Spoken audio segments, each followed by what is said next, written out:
talk about some of the science that you can do once you've done your neuropixels recordings, you've got your spikes sorted. What's some of the science you can do with this?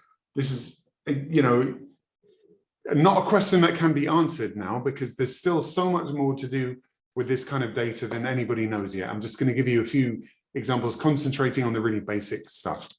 So scientifically, why record lots of neurons simultaneously? And we used to have this debate a lot in the prehistoric days of the 1990s when there was tetrodes. You'd get people saying, well, why do you need to record all of those 10 neurons that you can do simultaneously? I'm fine with just one. And the answer that everybody could agree on is that if you're recording lots of neurons together, it's a lot quicker than recording them one at a time. So you certainly lose nothing. In fact, if you can record thousands of neurons simultaneously, you're going thousands of times faster. So that's really actually something to consider. But of course, it's not the only thing. Also, there are questions that you cannot answer recording one cell at a time that you can answer with populations. But let's first start with this first point of what do you do in order to analyze cells one at a time? Because this still is really the first thing you should do when you get a population recording is have a look at your individual cells and see what you can see. This can reveal graphically, it's great to do this graphically, as we'll see in a moment, which cells correlate with which stimulus and which task parameters. And then once you've done that, you would summarize these results with numbers. You'd have, you know, say a correlation with visual stimulus, a number measured by a number for each cell. And then you do some statistical analysis. But you have to be very careful with this statistical analysis, as we'll talk about in a moment, to avoid false positive traps that you can get. All right, but before you start doing the statistics, it's good to do an exploratory analysis, which is just finding ways to look at your data and see what's going on. So your best friend is the sorted raster plot. And we're going to look at lots of examples of these. So a raster plot, as you know, has a point for every spike. Normally, you'd look at one cell. Well, let's just start with an example. So here's an example of a raster from Nick's data that shows a particular neuron in V1, and you can see every row. Can you see my mouse? I'll switch it to the. Yes. Okay. Every row corresponds to a trial. Every point corresponds to a spike found by this neuron, and time is on the x-axis. This raster is sorted, and this first one on the left is sorted by the time of the movement. So this is in the task Nick published in 2019. There's a visual stimulus comes on, and then the mouse needs to make a movement in response to that. And I believe that this is showing only the trials with contralateral stimuli, and that the red points, the trials which have a red point are the ones for which there was a contralateral movement within half a second. The other ones, there was no movement in that time window. So anyway, what we've done is sorted it by the time, the relative time of the movement relative to the stimulus onset. So there are two, in any sorted raster, there are two events. There's the event you says has time 0, which in this case is the stimulus onset. And there's the event you use to sort your trials. And you should play around with all combinations of them. So here we see time 0 is the stimulus onset, and time, and it's sorted by the time of movement. And if you look at the spikes, you can see that there's a definite peak at a fixed time after the stimulus onset. There's possibly something else after the movement, broader in time, but there's definitely this fixed thing after the stimulus onset. And this peristimulus time histogram at the bottom, you see this very clear peak. So this is a visually responsive cell.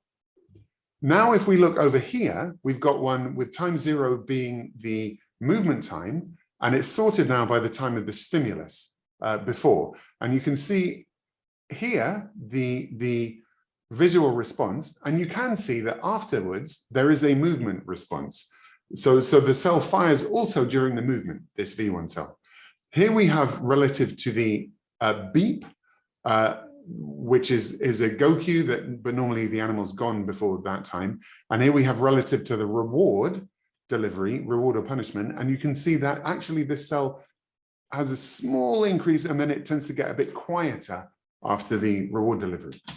Another cell, this one from the brachium of the inferior colliculus, you can see here, triggered on stimulus onset, it doesn't really respond much to the visual stimulus, but after the movement comes, it seems to be silenced. And that's even clearer. If you look over here, you see that after this movement comes, the cell is silenced. If we look now relative to the beep, you see that there's, as you might expect in this auditory area, a big auditory response. And also the reward valve click is giving us this presumably auditory response to the reward valve. But what was unexpected here for this neuron in the auditory system is it would be suppressed during the movement. There's no reason to expect that a priori in an auditory area. Here's one from nucleus PO in the thalamus. There seems to be no response to the visual stimulus. Not that much to the movement, although maybe there's a steady increase in firing. What's interesting here is if you look at the reward delivery, you see this incredible oscillation afterwards. And this turns out is locked to the licking. The licking is so reliably rhythmic following the from reward delivery from one trial to the next. You can see it in this sorted raster. Here's another example, this time from CA1 in the hippocampus. Again, you see this rhythmic activity in response to licking. And the examples go on. I'll show one more before giving up. This one's from the striatum, caudiputamen. You see a nice effect here that the cell has a visual response. It also has a motor response, but the visual response is only there on trials where there's going to be a motor response. From this graph, you don't know if this is an effect of the stimulus contrast that could affect that, or a cognitive effect in terms of a different brain state in these two situations.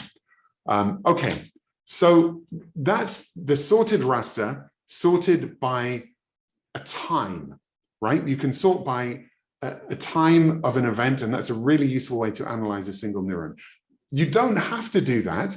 You can sort by other things. So this is an example where it turned out to be useful to sort by total firing rate.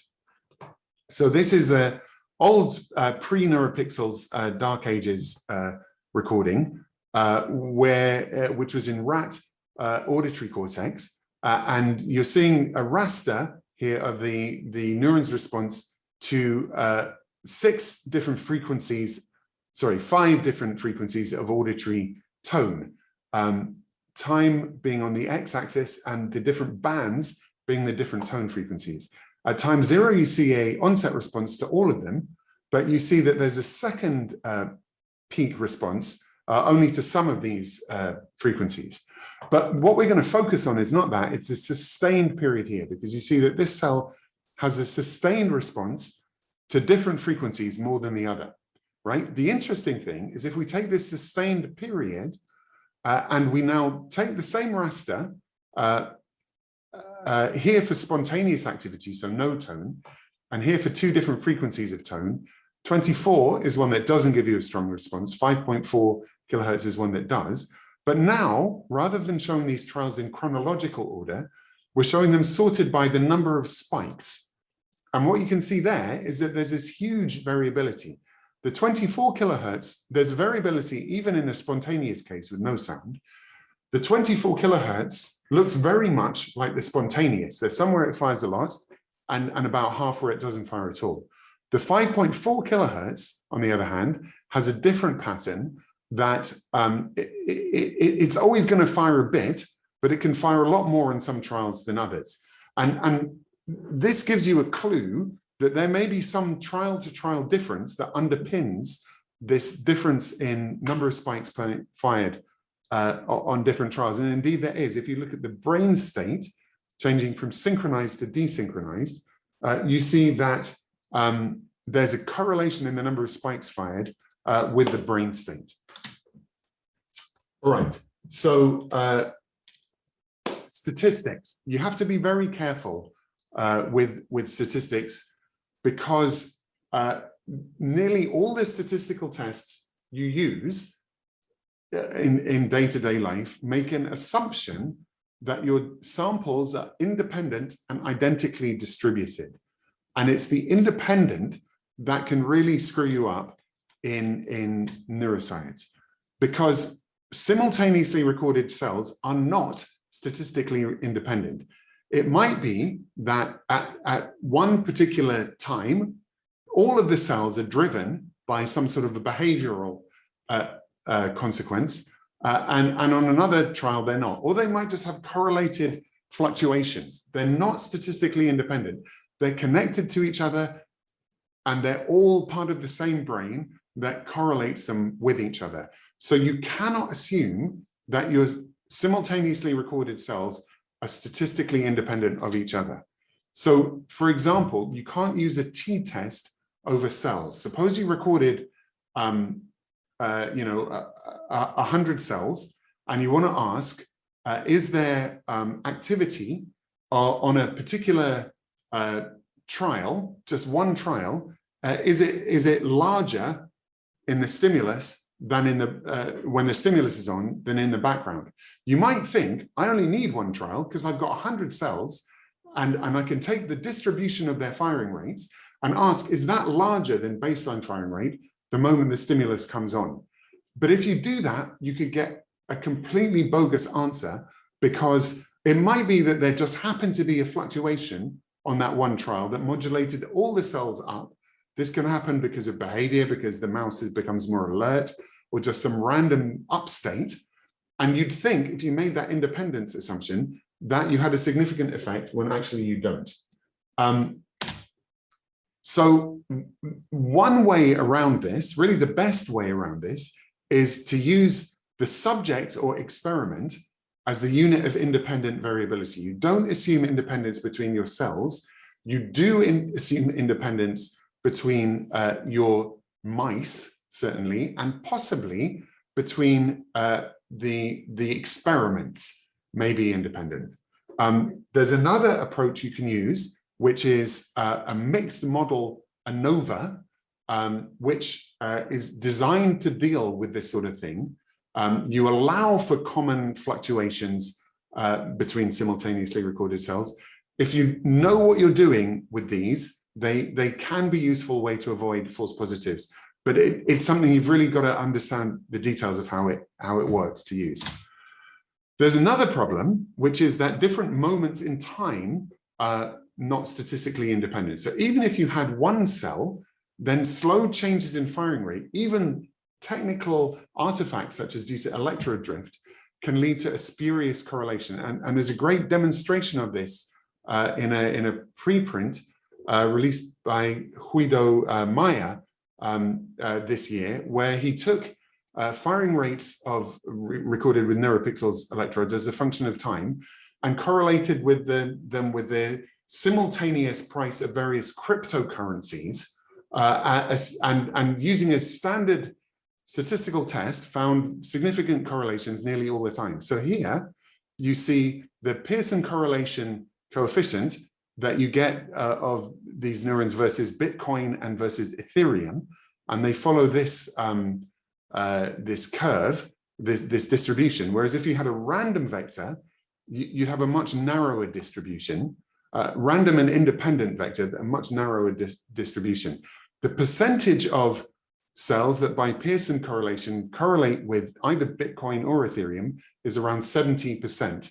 So, and as Guido in a classic sentence for a scientific manuscript wrote in this paper, mice almost certainly, it's good to caveat your results, mice almost certainly lack the capacity to read and interpret complex financial data. All right, so this then is an artifact. It's something you can call a nonsense correlation. The idea is very well known in statistics. It goes back to the 1920s. And the first example was between Church of England marriage rates and likelihood of death, which both decreased over a certain period of time. All right, there are, though, some methods to deal with them, and I could refer you to my own paper here on bioRxiv that comes up with various methods that you can use to avoid this nonsense correlation problems. And you can see here applied to the cryptocurrencies.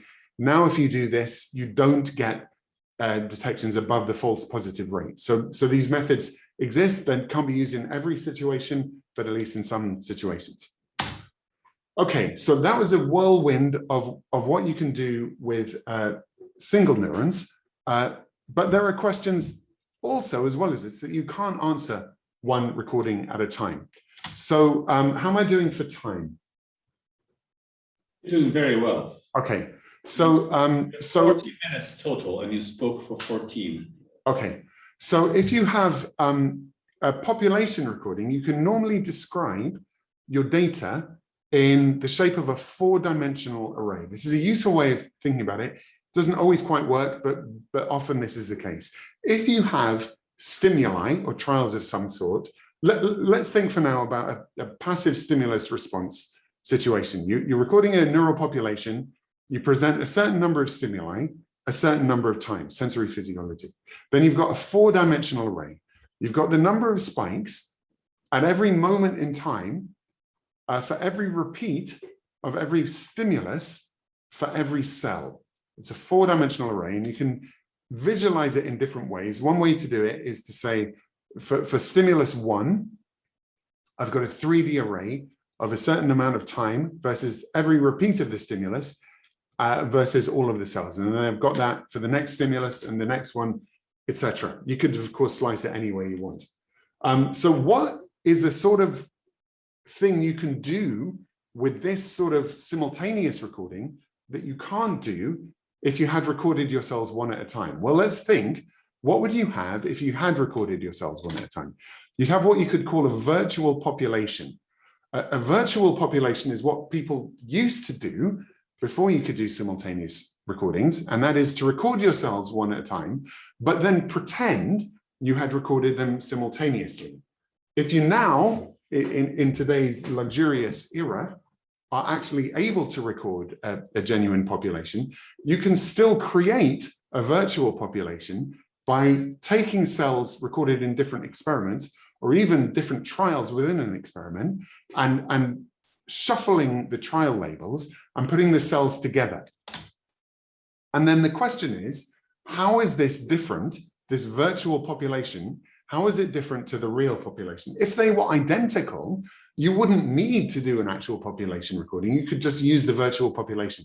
So we've got to understand how they're different. And again, let's go back to these tone responses in auditory cortex. So here we're seeing, for just one of the frequencies, 4 different neurons, a raster of their activity. So the tone period is here for 1 second. And we've got 4 different neurons. Tone comes on, neuron 1 and 2 start to fire. Neuron 1 and 2 to a bit has an extended sustained response. Neuron 4 has a sustained response, but no onset response. And neuron 3 is suppressed a bit. All right, so what does the population activity look like? You might think it looks something like this. This is a virtual population. What you get if you take the neurons and you shuffle them between trials. And what you see, it looks a lot like this. You've got an onset response the moment the tone comes on. And then in the sustained period of the tone, maybe 1 or 2 cells start firing at an elevated rate, but most of them go back to their baseline rate. That's what you would think that's what the virtual population looks like. Now let's say the actual population. It's completely different. It's just obviously different. This is the exact same data. Here, it's analyzed as a virtual population, and here is the actual population. They're completely different to each other, in particular, because you've got these events these packets of activity that come at different times, there's always a packet at the time of the stimulus onset. That's why we have these onset responses, and certain neurons prefer to participate in these onset packets, whereas other neurons prefer to participate in the sustained period packets. Like this one won't fire in the onset packet, but it will fire in the sustained period packets, but it looks nothing like this. So the virtual and real populations are very different. Let's try and understand how they're different. So coming back to this 4D array, we can phrase this in mathematical language as conditional independence. The real and virtual population are the same if the probability you'll get a particular one of the measurement of this four-dimensional array is a factorization of the probability for each cell. In other words, for any given stimulus, and repeat, the cells are independent of each other. There may be a correlation between the cells because they both prefer the same stimulus, so they'll fire at the same time. But given the stimulus, the cells are independent of each other. It's called conditional independence. So let's try and understand how this is violated, what are the main ways this doesn't hold. And to do that, we can just go back to spontaneous activity. We don't even need to look at the stimulus responses, because if we're looking at conditional independence, you don't have a stimulus, and now it's just a question of independence. So how are cells not independent of each other when there's no stimulus? This is some simulated data, but it serves well to make the point. So this is a simulation of a population raster. Remember, there's two types of raster. The first type we looked at was a single cell raster, where all the spikes come from one cell and every row corresponds to a trial. This is the other sort, the population raster, where every row corresponds to a different cell, and we're just looking at one particular block of time, not repeats. Okay, so this is a simulation of what population activity looks like, and it does look a bit like what we just saw. It's got these common fluctuations. Okay, so you can define a quantity called the population rate. And the way you do that is you just fix a moment in time and you sum the number of spikes. It's the instantaneous summed activity of the local cell population at each moment in time. So it was large there, small there, large there. You join them together, you get a curve. It's called the population rate. It's the firing rate of the summed activity as a function of time. And you may have heard of up and down states. So you could call this an up state and that a down state, but they're not discrete events. They're not binary. There's continuous fluctuations in the activity. So there's a fact, a mathematical fact, which is that the variance of a sum of variables equals the sum of the variances plus the sum of the covariances of each pair of variables. This is just a fact, a mathematical fact, but we can apply it to this situation to realize something about the population rate. So if xi is the instantaneous firing rate of cell I, then the left hand here is the variance of the population rate, how much the population rate fluctuates from one moment to another. This first term on the right is the variance you would expect if the neurons were independent of each other. And this is basically a weighted, is basically the average correlation between the neurons. So if you've got a large correlation between neurons, you have a high population rate variance. Conversely, if you've got a low population rate variance, the neurons need to be uncorrelated or even anti-correlated. Let's look at some examples. Oh, first I should say, so this quantity, the variance of the population rate, equivalently the mean correlation between the cells, determines the cortical state or the brain state. If you have small variance of the population rate, you have a desynchronized state where you have steady activity. Large variance, you have a synchronized state. So let's look at some examples. Here we have a simulation with all the neurons being independent of each other. And the population rate histogram, if we measure the population rate at every moment in time and make a histogram of it, you can see it's reasonably narrow, and the correlation histogram is centered on 0. This is a desynchronized state. There's low variance of the population rate, and the mean correlation is 0, because the neurons are by definition uncorrelated. It's all simulated data. Here we've got the situation before. We've got a common fluctuation. We've got these up and down phases, or this variability in the population rate. This is a synchronized state. And you can see now that the population rate histogram has a high variance. The other thing you see is that the correlations have a positive mean. They have a mean above 0, because mathematically, this is the same thing. A high variance in the population rate is equivalent to a positive mean correlation. There are other ways that you can have a desynchronized state.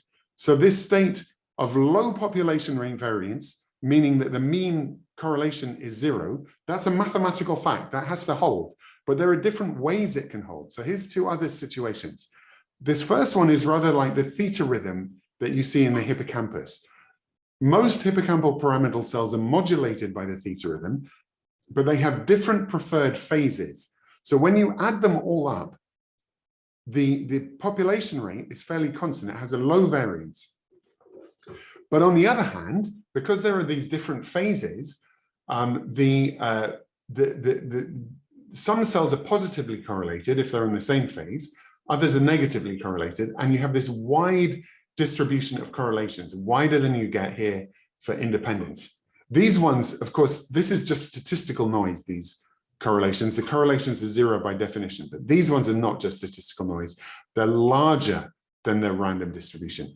And then you can have more complicated situations, like here, we've got all of these assemblies of cells which are active in different combinations of different times, but there's always one assembly or another active. So we have a state of low variance, and again, wide distribution between the correlations of these cells. Okay, so we've got the desynchronized state, which can have lots of different details in its activity, where you have steady population rate, low variance, and we have synchronized states where you have high variance. In fact, there's a continuum of states in between them. This again is from the rat, and you see periods in just this same recording when you have lots of fluctuations, and then the fluctuations get smaller as you enter a desynchronized state. And the size of this fluctuation corresponds with the level of alertness. So as they get more alert, you enter a more desynchronized state where these fluctuations go down. So population rate fluctuations are the most prominent explanation for the population structure in an area. This is the most obvious way that the virtual population is different to the real population, and that you have conditional dependence, the way the conditional independence assumption is violated. In the desynchronized state, the conditional independence is closer to holding, but in the synchronized state, it's far from holding. So this is the most prominent explanation for population structure within an area. And in fact, different neurons have different couplings to the population rate. So this shows an example, I think now from mouse data, of a population recording with 4 different neurons, and it's showing the spike triggered population rate, or STPR. So the way this works, you compute the population rate as a function of time. Every time a neuron fires a spike, you do a time triggered average of the population rate triggered on that moment in time. And you can see the red cell fires at times when the population rate is large, at a peak of the population rate. The purple cell doesn't care about the population rate. It's independent of the population rate. And the terminology you can use for this, the ones that fire when the whole population is active, you could call them the choristers, because they join in with the choir, whereas the purple one that ignores what's going on, you could call it a soloist that sings its own tune regardless of who else is singing. If you take this one number, the spike-triggered population rate, you could do a pretty good job of predicting the correlation between every pair of neurons. So this plot here shows the correlation matrix for what was at the time a fairly large number of cells recorded simultaneously, something like 100. You can see in the top half the observed correlation. So it's sorted so that more positively correlated cells are close together. And so you see that these ones over here, it's sorted by the spike-triggered population rate. You can see that the choristers are correlated with each other. The soloists are not, or even anti-correlated with them. And maybe they're correlated with each other, but actually not that much. But the interesting thing is, if you look over here on the left, this is a prediction that you make just on the basis of this spike-triggered population rate. And it does a very good job of explaining the correlations between the cells. So the point is that the population rate and correlated fluctuations to it are a very good metric of the population structure, at least a good place to start. What about between areas? Well, if we look first, going back to a single brain area, conditional independence doesn't hold. The main violation is due to fluctuations in population rate. The size of these fluctuations depends on behavioral state, going from desynchronized where they're small to synchronized where there's large. But what about between brain areas? So this shows now another of Nick's recordings of 8 different neuropixels probes going through various places with a focus on the thalamus. And this is actually a movie at the bottom. The mouse just isn't doing very much at all, but you see these incredible complicated correlations and common fluctuations between and within these areas. And really, still to this day, we really don't know much at all about the structure of this sort of, even this spontaneous activity. But one thing we do know is it seems to correlate with spontaneous movements. So to show that, the simplest thing you could do, now there's deep lab cuts and things like that, but the simplest thing you could do is just take a movie, in this case of the mouse's face, and do principal component analysis on it, on the motion energy. And you get these different principal components that pull out different features. So here, for example, we have general facial energy. Here we've got whisking, particularly, you see the whiskers highlighted, and here we've got twitching of the nose, and there's many more of these. And you can play a game where you ask, if I take these principal components, how well can I predict neural activity? And the answer is actually you can predict it pretty well. So this is now a very busy slide that I don't, unfortunately, think I have time to fully explain. So please just focus only on the left part here. Ignore the right 2 panels because I don't have time for them. But what you see is here, you see the neural activity of a particular moment in time, several minutes of recording, and it's sorted by a 1D embedding algorithm, so correlated neurons are close to each other. And you see all of this complicated structure going on across the brain. But actually, you can do quite a good job of predicting it from the video alone. So this bottom panel here shows the prediction of that activity just from face motion. So you can see, it's not a perfect approximation, but it's a pretty good approximation of all of this activity just from the facial motion. The difference between here and what we saw before is the time scale. This time scale is a minute, right? Before we were looking at sub-second timescales. Here we're looking at timescales of minutes. And this is actually an important difference because what we saw before with the population rate fluctuations, That's not this. This is one population switching to another population.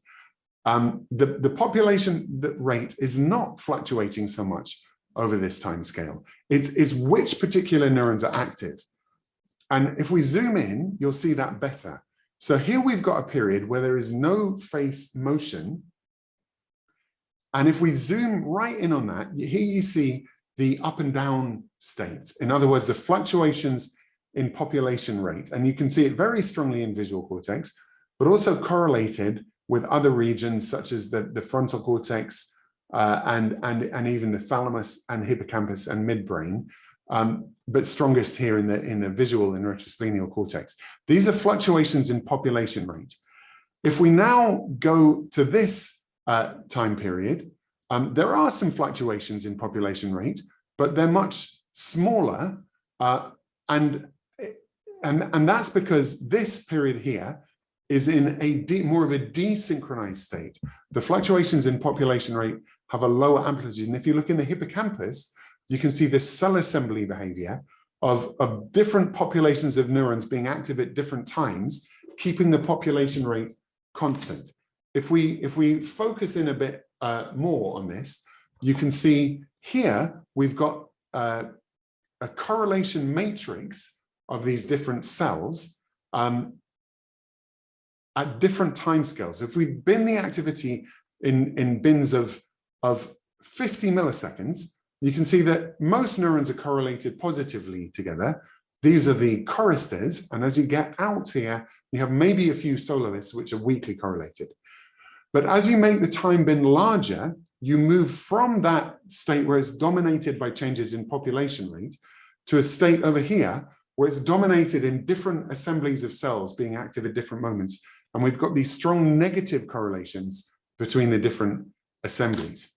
And you can see that again, if you look at these examples here, this is a prediction of neural activity, first predicted from other neurons. You can see you can predict one neuron's activity very accurately in time from other neurons. And if you predict it from face motion, you're predicting it at a slower time scale. So you can predict within these synchronized states, you can predict when a neuron's going to fire at this fast time scale from the population rate. You can predict it only at a slower time scale from the face motion. And you can see in more detail, if we now look at, this is in a separate paper, if you look at the coherence of a cell with population rate at different time bins, you see that at fast time bins, this cell is, sorry, this is a histogram over cells of its preferred phase locking with the population rate, 5 minutes. Okay, I'm nearly done. You can see that at fast frequencies, 100 hertz down to around 1 hertz, nearly all of the cells are in phase with the population rate. But as you now move to low frequencies, sub 1 hertz, here we've got 0.03 hertz, that's one cycle every 30 seconds, every 10 seconds and so, you see that there's this substantial number of neurons appear that are out of phase with the population rate. So something different is going on at these low temporal frequencies. Okay, so to summarize, the global picture of spontaneous activity is that correlates of activity, meaning that the behavioral activity of the mouse, are everywhere. And this is a huge potential caveat for your recordings. So suppose pretty much anything you can think of, you've got to worry that there might have been some movement going on at that time. And that's actually the explanation for what you saw. So suppose you saw a reward signal. Maybe it's not the reward itself, it's the physical act of licking to get the reward that you're seeing the correlation of. Suppose you saw a choice signal in a go, no go task. You've got some neurons that correlate fire when the mouse goes. Well, maybe that's actually not a choice, but the movement that the mouse is making. A difference in cognitive state, maybe those cognitive states are correlated with fidgeting movements. There was a paper recently that showed with high-speed videography, but that before a mouse makes a head turn, it moves its nose just a little bit. The nose moves just before the head and predicts which way the head's going to turn. So maybe the neuron you thought was predicting head movement is actually measuring the nose movement. And all sorts of different state variables may correlate with movements. These activity correlates are not up and down states, they're slower, but faster spontaneous patterns do exist. The question is how these are coordinated between regions, and this is the answer I hope you'll get with your own data. So to summarize, methods for analyzing population recordings are still in their infancy. It's good to start with single cell analyses, the simple stuff, make sorted rasters, sorted every way you can think of, but remember that your simultaneously recorded neurons are not statistically independent and that nor are different moments in time. Remember, motion correlates are everywhere, and most importantly, have fun. All right, thank you. Thank you, Kenneth. There's 265 people who are clapping, but we don't hear them. Okay. We're out of time. There's 2 questions in the Q&A. I think you can answer the second actually, which is probably very important in practical terms. By permutations, do you mean circular permutations? For the nonsense correlation problem, no, I do not. Thank you for asking that question. If you the thing about the circular permutation, if you're using it to test for whether 2 time series are correlated, if you've got, suppose something that's increasing steadily and you do a circular permutation, it's going to end up with a discontinuity, and that's going to give you a worse correlation. So a circular permutation can give you false positives. It's a linear shift, which is the way to test for an assumption of stationarity. If you look at that bioRxiv paper, it's there.